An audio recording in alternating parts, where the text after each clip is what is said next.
Good morning, everybody. It is Wednesday, February 9th. Hope you're all doing well. It's a nice sunny day here today. We're getting a few now, which is nice. I'm going to apologize in advance in case my dogs stop barking. They couldn't figure out if they wanted in or out. I usually keep them out, but if I leave them out, they bark sometimes. So I let them in. But I usually close the door because my husband happens to be home this morning. And he comes storming in all the time. And sometimes his language is less than pure. Well, anyway. I usually close it for that reason, but I don't know, now they're being quiet. This is my second stop because as soon as I pressed record last time, Molly started barking like crazy. And the mailman's already gone by, so I thought I was safe. You're never safe. Okay. Hope everybody's doing well. I'm feeling kind of good this morning because I already got some things started, which gets me doing more in the day. Yeah, did everybody see how confused I was last week in the video? Even the title. I had to go in and change it to week. You know what? Yeah, week 5. Because, see, I'm still confused. There's something about when the calendar changes pages. I don't want to end up with 2 weeks. So we had 4 weeks in January. Then the week started on the 30th, but it made week 5 for February. Because if there's more days in the next month, I'm counting it week 5. But I named it week 6. So this one today will be named week 6. So you'll think you already saw it, but you haven't because I renamed the other one. It's very warm in my house when the sun is out. Getting hot. Okay. So it's week 6. I straightened up last week's debacle, as usual. Okay, so as I said, things are going good already this morning. I got all ready, and I washed 5 pairs of my handmade socks. I try to wait till I have 5, so it's not just washing one a day. So I washed those. I have some blocking to do because I never blocked my shawlography shawl. I wore it a couple of times in the house, but it still needs to be blocked. So I'm going to block it today. Well, I might as well talk about what else is finished. My finished objects was my anchor sweater. It was so close last time, you might as well have called it done, but okay, here it is. All done. Both sleeves. I put it on. It fits great. Maybe I'll wear it next time. I want to block it. So I'm going to block that in the shawl today because I got washing stuff, so that's cool. All right, so those are 2 finished objects. The other finished object, of course, is going to be the week 6 Dreamy Spa Cloth, the washcloth, Dreamy Spa Cloth from last week. I know I showed it to you. Let me see if I can show it again because I was faced the other way and the sun was really bright. Today the sun's real bright, but I closed my curtains.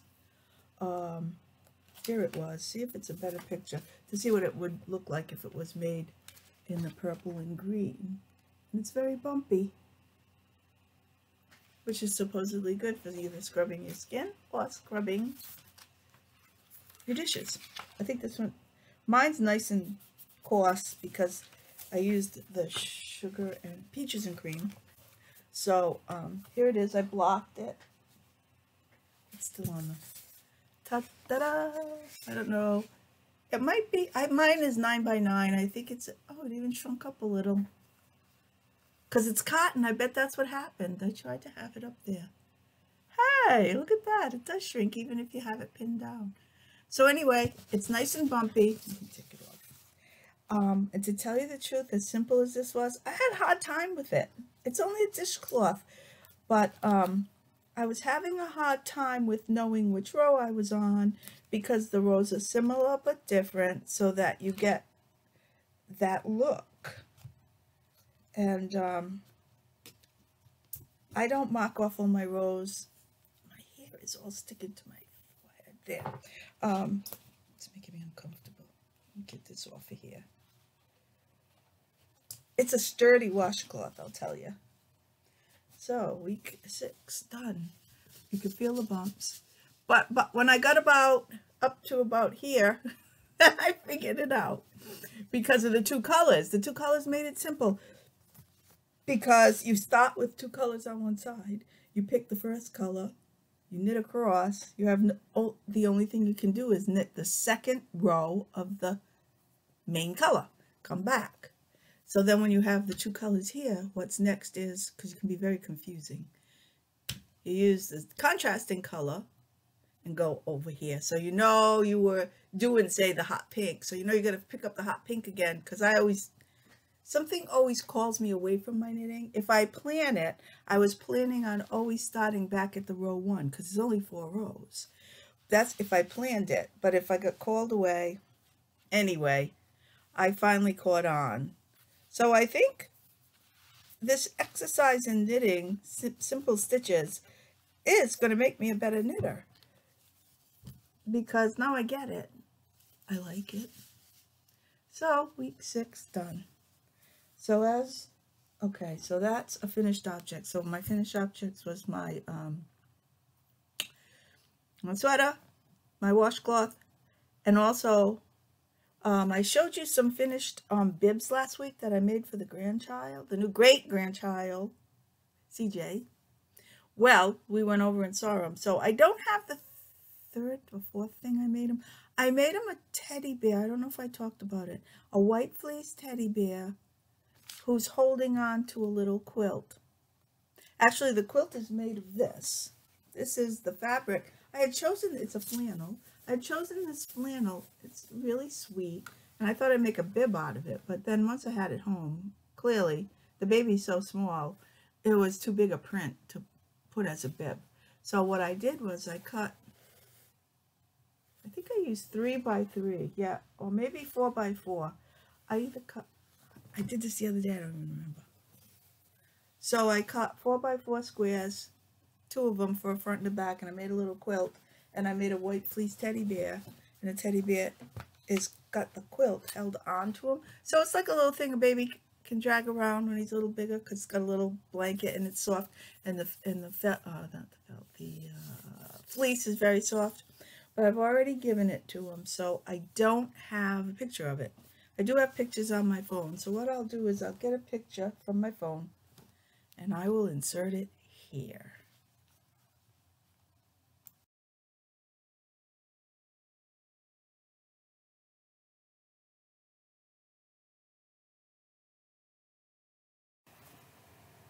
Okay, so that was the little teddy with the little quilt. Those are my finished objects. I made notes this week so it wouldn't be all over the place. Showed you the dreamy sparkle of. Okay, so now whips. I'm gonna go into whips. I have some whips. Oh, next week's dishcloth is a whip. This one's called Chain Link. And that's what it looks like. So far, mine's not looking like that. I've started it. It's a whip. I like to be ahead in case something happens that I can just rush to finish. Let's see if I can. I'm doing this one on straight needles. I probably should put it on circular because it's kind of big. I don't know. I don't think it's going to look like that. It doesn't look like that, does it? It looks much bigger. Well, we'll see when it's done. Maybe it'll shrink up. If not, it's still a nice pattern. That's the front. The back has a little bit of a pattern to it, too. Oh, just like the other one, did I show you the back? Had kind of a pattern, a zigzag, compared to the front, which is bumps. Okay. So that's a whip. See that one finished next week. Alrighty. And I have one other whip. I finally started something else in knitting. I figured because I finished the anchor sweater, I can do that. And I was talking about wanting to do a pair of DK socks, because I've been seeing a lot of people make socks. And one year I made 12 pairs of socks. I'm going to put all, I don't know. No, I don't think I have. I don't think I did it. I don't think I tallied that one every month. I think I just made some, and then at 6 months I might have shown 6 socks on my videos. Where are my socks? Oh, let me get them right here. All right. I had some leftover DK that I had frogged. It is called Have Fun Storming the Castle. Have Fun Storming the Castle from the Princess Bride collection by Toad Hollow Crafty Toads. And it's nice. I think I had made a hat. And hats, forget about it. Hats are not good for me. So I took it out. I frogged it.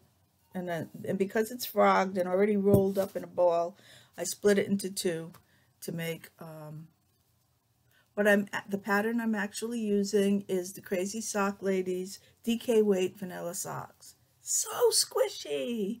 Okay, I'm doing cuff down. And I'm marking every 10th row because I usually work in inches and not in rows. But with this pattern, Kay had you mark, let's see. How did she do it? Okay, for the cuffs, to do 10 rows. So I did 10 rows.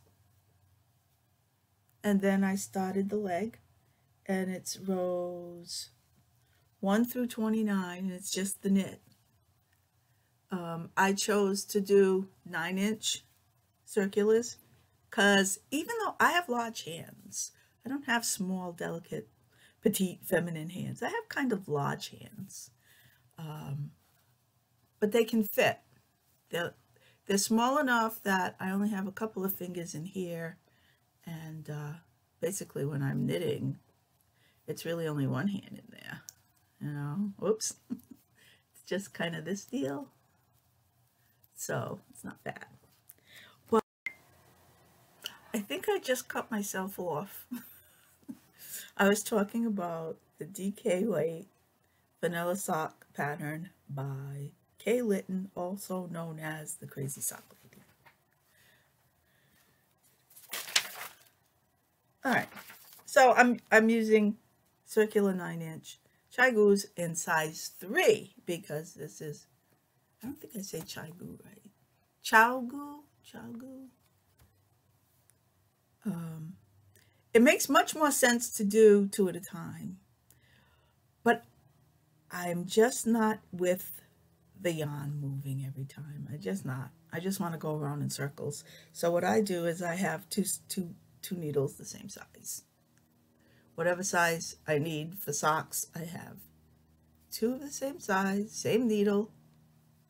And have I marked any? I haven't marked any of my rows on this second one. So what I do is I'll probably get this one to the 29 stitches and have those stitches marked. And rows, 29 rows. I'm actually making a size medium, 48 stitches round. And after row 29 is where you start the heel flap, I believe. I don't know because I briefly read it, but I'm pretty sure that's what's next. So I have a whip that I'm liking very much because DK Weight socks, I only started these yesterday. Actually, last night. I kept going back and forth. But I do stay up kind of late. All right, so that's a whip. Oh, I have notes. My whips, the chain link dishcloth, which I showed you, and my DK socks. Okay, now I'll just go to acquisitions, I guess. Acquisitions, no yarn. I got a knitting pattern, a knitting pattern book. Okay. First, I'm going to talk to you about a different acquisition. Saturday, I went with my friend Robin up to the Goodwill bins in New Hampshire. I used to go often with her, but then after COVID, I chickened out and I haven't been going at all. She's been going pretty much all along because they've had different safety requirements or, you know, health requirements during the time. There were different things they do, like you'd have to line up to get in, spaced, and you'd have to, only so many people could be in the room at a time. Different things they did over the months. But it was a beautiful day Saturday. We went out. First, we went to Emma's Quilt Cupboard, and I got a nice acquisition there, I will show you. And I got a ton of acquisitions at the bins. Robin is currently doing, she's planning an event for her niece's baby shower. And her niece requested a Harry Potter themed shower. So Robin's been really going crazy. The stuff she has is incredible. She does such a wonderful job. She's going to be decorating this whole room, and it's totally Harry Potter. I can't even begin to tell you all the things she has. And she went up there when we went up Saturday. Mostly it was for props, and she got such great props for hardly any money. This is the way to do it if you do it, you know, in the bins. I just went, I told her, I'll go. I had my N95. I had another one in my bag in case I felt really unsafe. I would have put on two, but I didn't.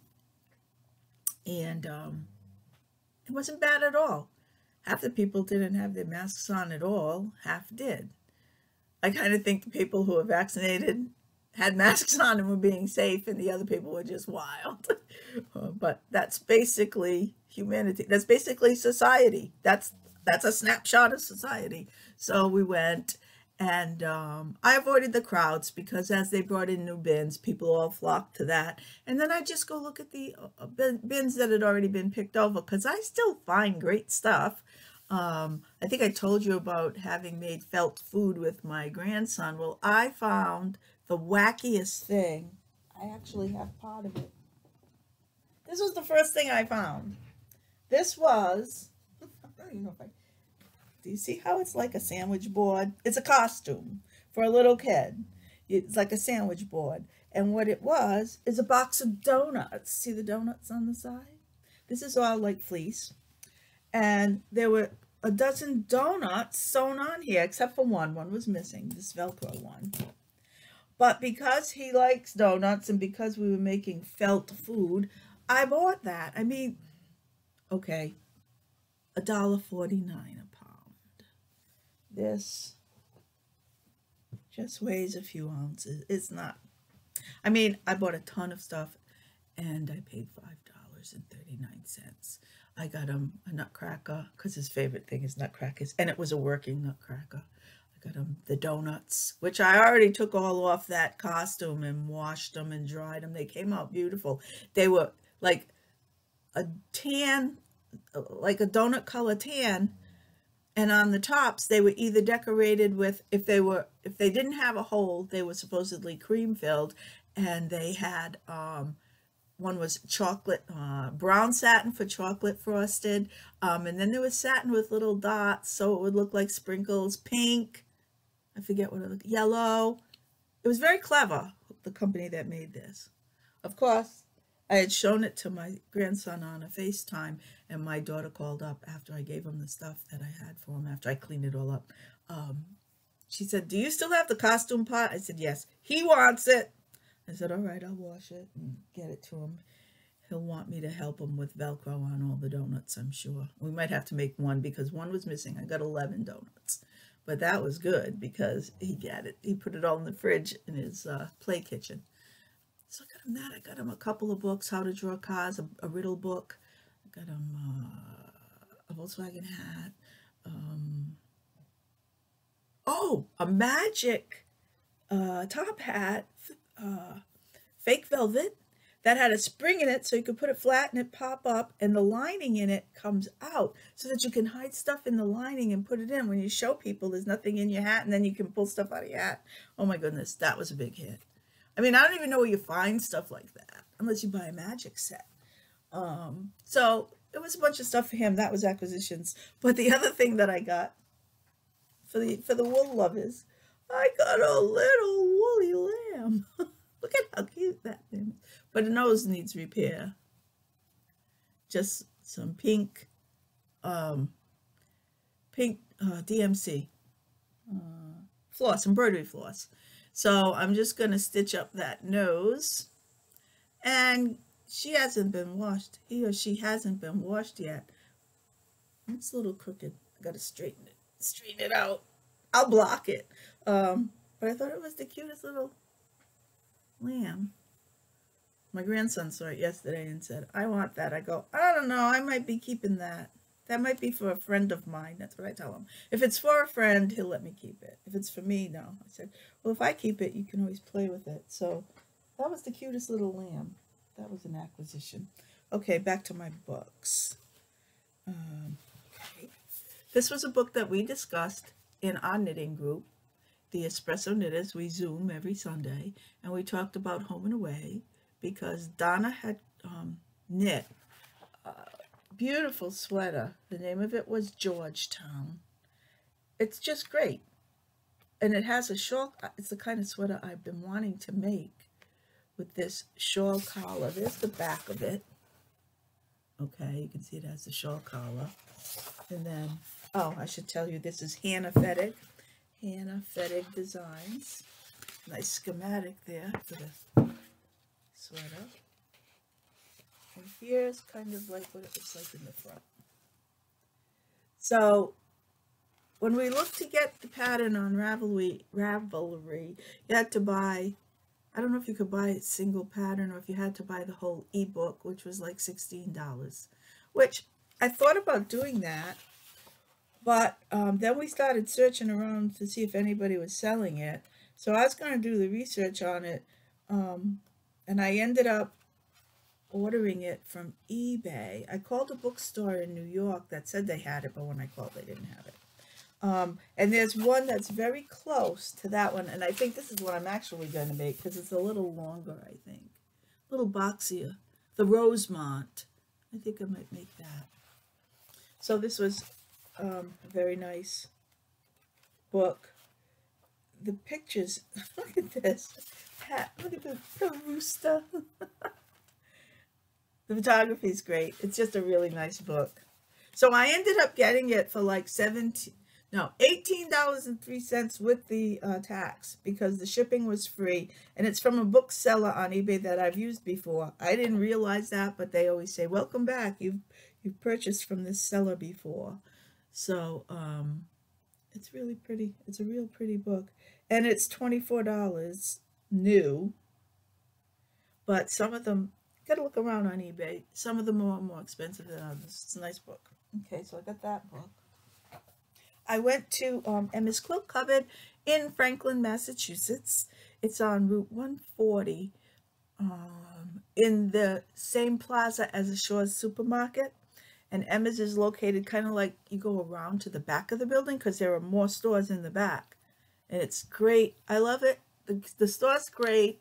She carries so many things. And since we don't have our old Ryco, the Blackstone Quilting Company has replaced the old Ryco, but it is still a startup. So you're going to have to gradually wait as they stock and stock and stock.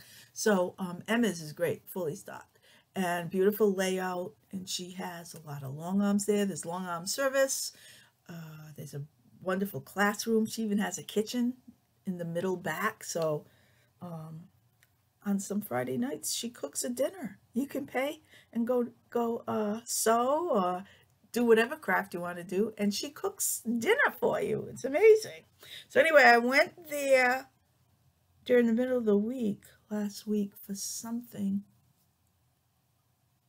Oh, more fabric for bibs. I think that's when I went. And I saw a quilt on the wall that was absolutely gorgeous. Well, to me, it was this one. It's called Estuary. The 3.5-inch blocks. If you saw the color, it was just beautiful. And I said, that might be a quilt that I can make and have it all be exactly the way it should be. And they had this line of fabric there. But I only bought the book that day. This is a Jason Yenta collection and his fabric. And Okay, so I had to look up what estuary was. Estuary is where a large river meets the shoreline of, must be the ocean. See, I looked it up, I already forgot. But I imagine that the blues and the greens of the ocean and the lighter white colors is like the foam from when the river rushes into the ocean and when the waves come in and there's foamy stuff. So it's quite pretty. And so I bought the book, and I thought, well, when I first bought the book, I thought it was 2.5-inch size, which I could have used any of my jelly rolls, which I have a million of them, but I don't have a lot of the light color. So because they had the line, I thought I'd go back on Saturday, because every 5th Saturday of the month, which I think she says there's 3 in a year, 3 months that have 5 Saturdays. Cindy, who owns the store at Emma's, has a sale, 20% off anything you can fit in your Emma's quilt cupboard bag. Now, the way you earn a quilt cupboard bag is you have a customer savings card, I guess. She has little index cards in the front of the shop. And every time you go in and make a purchase, they track your purchase. And then after you have had, I think it's 6, I think there are 6 blocks on the card. 6. Once you have that, you get a discount. But also, you're entitled to a bag. And once you have a bag, every 5th Saturday, if you bring your bag in, you can as much as you can fit in that bag, you get for 20% off. Patterns. Oh, well, it's a vanilla weight sock. I didn't show you the picture, but it doesn't matter. It's a sock. Okay, I'm going off track. So I waited till, but you say February had already started. It wasn't the 5th Saturday of the month. As a matter of fact, what are you talking about? Well, January had a 5th Saturday. However, it was that big snowstorm. So Cindy pushed it to the, what was it, the 5th? Whatever Saturday was.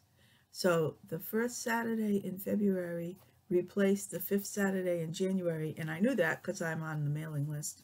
So I thought, I could get a 20% discount on all that fabric. I think I'm going to go Saturday and get that stuff. So Robin was with me Saturdays, and she very patiently waited for me because I thought the whole line was there, and some of the colors were missing from the line. So you had to substitute, which wasn't hard. But when you're kind of like thinking you're going to go in and get pop, pop, pop, pop, pop, and be out, and you're going to replace it, and is it a regular squares, or is it the binding, and is it which binding is it? Well, anyway, I got a very nice discount. I don't know if it tells me how much I saved. No, I don't think it does. But fabric now, the fabric was $13.59 per yard, because it is. Prices have gone up, food and everything. So I was able to buy the fabric for $10.87 a yard. That's a pretty big savings.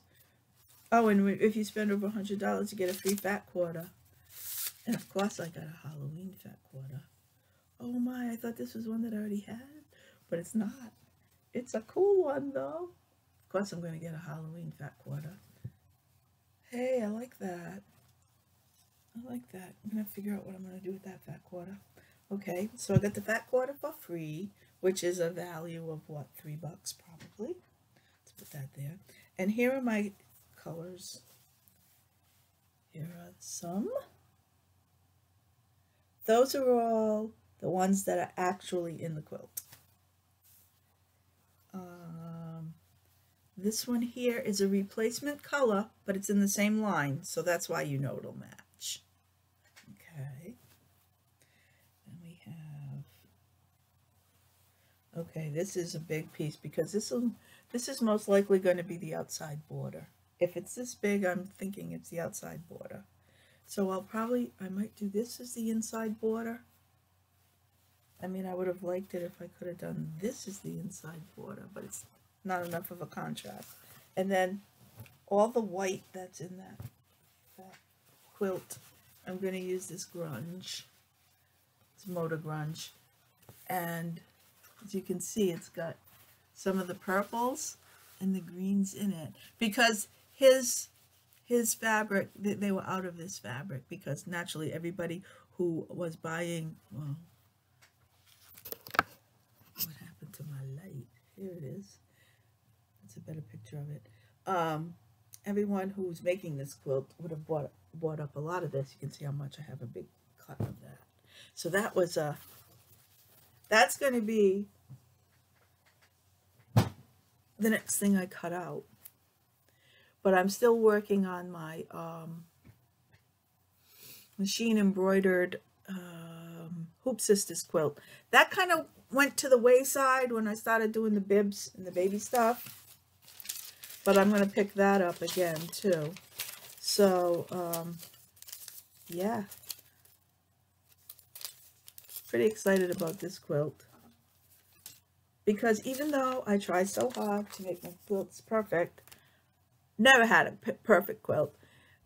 And I really struggle. I struggle over the cut and the piecing to get everything exact. I haven't had it. I mean, I still make the quilts. Finished is better than perfect. I always say that. So, yeah. So acquisitions, cookbook, okay, I got one more acquisition. One more acquisition that's kind of weird. My daughter texted me last night and said, I found this in the basement. My daughter bought my old house. So there's kind of a lot of stuff that might be there, that I left there, that I either forgot about, couldn't see, or didn't want. I don't know. Because I moved out and I left it empty for quite a while. My daughter lived on the other, two family. My daughter lived on the other side. I moved out, left my side empty for a while. And then after a while, I rented it to my husband's friend, Billy. He was there a while, maybe a year. He left. Then I don't think I rented it again. Then I decided I've had it vacant long enough. I don't want to be a landlord. So I said I was going to sell it. And I was starting to clean it out. And then my daughter said, oh, well, that means we're going to have to move. So they started looking. And they were going to get an apartment because they didn't really feel like they had enough money to buy a house outright at that point in time. So, because the money they were saving was to get married, but they didn't get married. They were going to buy a house instead. But they couldn't find anything. So they decided they'd rent. And in the meantime, I'm still fixing it up to sell. And when they saw what they would have to pay for rent, because rents are so expensive nowadays, they decided they did want to buy my house. Because when I had asked them, originally I said, do you want to buy this house? They said, no, we want to move out of this area. I said, oh, okay. So I said, you sure? They said, yeah. So I got a realtor. And then after we set it all up to be sold, they said, oh, no, we want it now. I go, we still have to pay the realtor's fee. Otherwise, I could have gotten them a better price. I would have got, So I adjusted the price a bit, but basically selling that house is part of my retirement money. So I wanted to get the best deal I could. I said, I'm going to have to I'll sell it to you for market value.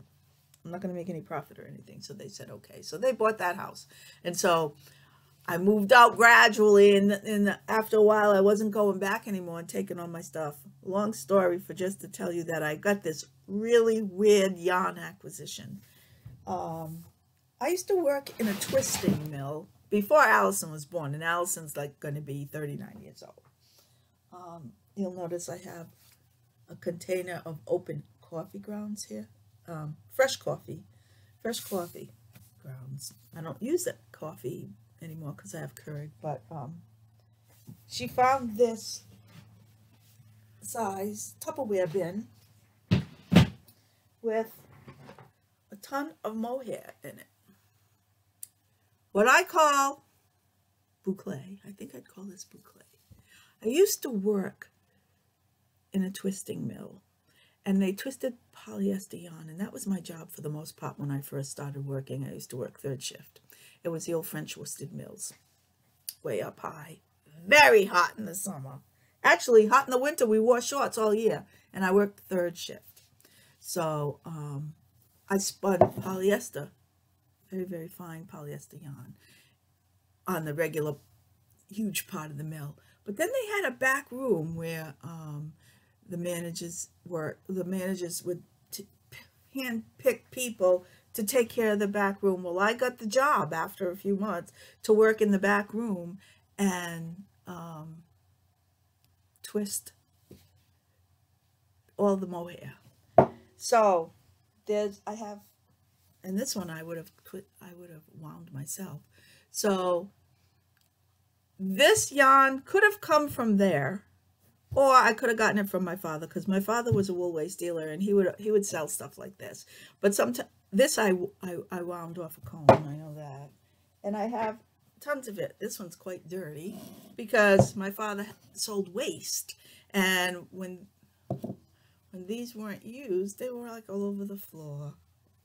Let's see what it says. Apricot. Can't read all the words. But anyway, I have tons of this stuff. Don't you remember ladies' suits made out of this stuff? Well, it's been in a cellar for probably 30 years. Well, not that particular cellar, because I used to have it. I carry stuff around with me when I move. This was probably, I had this before my daughter was born, so it went from house to house with me. So it doesn't smell so much moldy as it smells, because the yarn is fine. It just smells musty, I guess. One time I bought a sewing machine, and it had a matching bench that was like you could use it for storage, and you sat on it, a Singer, and it was so moldy. I thought I'd have to throw the bench away. The machine wasn't half bad. I left the machine outside, I think, on sunny days, because that smell went away. But that bench, I couldn't get the smell out of it. So my son told me, because he buys a lot of old cars, and sometimes they're like in old garages, and he says this works for him. He used the fresh coffee grounds. So what I'm doing, look at all this stuff I have. I have all this yarn. So I just got it last night. I had Hunter last night, and his mother came to pick him up. So she said, do you want it? I said, does it stink? She says, not really. So, and she's got super nose. And so I said, well, all right, I'll take it. And yeah, a lot of it I wound. So I think I'm going to put it in, I've got it in its bin, and I'm going to keep putting the coffee in it. See if I can get, like already, I only put the coffee in it about an hour ago, and it's starting to smell like coffee. I don't know why the coffee takes that up. And this is pretty cool. This is the way, I remember this from my father. This is how they would, this is a sample from Fall Spun Yarns in Woonsocket. I should probably donate this to the Museum of Work and Culture. But this is the way, see this, handwritten labels, see that? Falls Yarn Mills, Woonsocket, Rhode Island, lot 11925, size 5 run, color light blue number 6, quality 100% cashmere, and it's been moth-proofed. See that? Moth-proofed. That's why there's no moth holes in it. And look at how they tie it together. That's pretty cool, huh? I think that is so neat. And it's on bobbins like I don't know, because that must be the wool system. I don't know. The types of bobbins I'm used to have like rings at the top. These definitely would have been from my father. I think these are so neat. These I have to figure out what to do with. But that was another, well, it wasn't so much an acquisition that I just got. It's something I've had for a long time that I forgot about. I forgot I had it. There's all different kinds of, there's cones. see, I'm trying to see if there's fiber content. Oh, this is something undyed. Run forward to, what is it? 3 HD, 3.75 AD. I'm going to show it to my father. He'll tell me what the wool content, or if it's what content this is. I'm sure it's all wool. I don't think we did synthetic. That's why I worked in the back room at that other place, working on stuff like this, because they kept the wool separate from. Well, also it was on different machines. How cool is this? I think I'm going to be able to. These are the type of cardboard cone I'm used to seeing. What does this say? This says wine red combed mohair NYL 22 and just numbers. Okay, so I got stuff ahead of me to do. I'm just going to let it air out, and then when summer is here, if it's still kind of not smelling so great, got these. It's not as much of a loop. Oh, maybe it is. These would be interesting to use. We'll see. I mean, I've got tons in here. I don't know what I'd do with it. I just remember these like greens and blues lady suits. My Aunt Joanne used to wear these kind of suits. So anyway, that's the end of my acquisitions. That's the end of my video. This yellow looks a little dirty. I gotta figure out how I can wash this kind of stuff too.